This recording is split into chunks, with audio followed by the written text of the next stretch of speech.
একটা হাতির ছবি একদিকে আর একদিকে কাকের ছবি। হাতি, হাতির বাচ্চা, কাক, কাকের বাচ্চা। তো মা হাতিটা বাচ্চা হাতিটারে বলতেছে, তোমাকে দিয়ে কিচ্ছু হবে না, মাত্র 2 মাসে কাকের বাচ্চাটা উঠতে পারে, তোমার 1 বছর হয়ে গেল, তুমি এখনো উড়াই শিখলা না।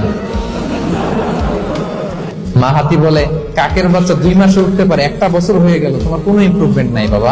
হাতির ছোট বাচ্চাটা মুখটা খারাপ করে চুপসে মাথাটা নিচু করে বলতেছে, মম আই এম ট্রাইং, মা আমি চেষ্টা করতেছি। আচ্ছা বলেন তো, ডানা মেলে উড়া কি হাতির কাজ? এই যে ওর সাথে কম্পেয়ারটা করছে, এই কম্পারিজনটা হইছে। আরে হাতি তো he is the king of the jungle, ওর এক একটা পদক্ষেপে ও পা ফেললে থারথার করে কাঁপে পুরো জঙ্গল, পুরো বন। ওই হাতির বাচ্চাটারে কিভাবে কনফিডেন্স নষ্ট করতেছে, বলতেছে 2 মাস হয়ে গেল, কাকের বাচ্চা 2 মাসেই উঠতে পারে, তোমার 1 বছর বয়স হলো, তুমি এখন উঠতে পারো না। এবার বুঝতে পেরেছেন আমরা কিভাবে ছেলে মেয়েদের কনফিডেন্স নষ্ট করি? কখনো কম্পেয়ার করবে।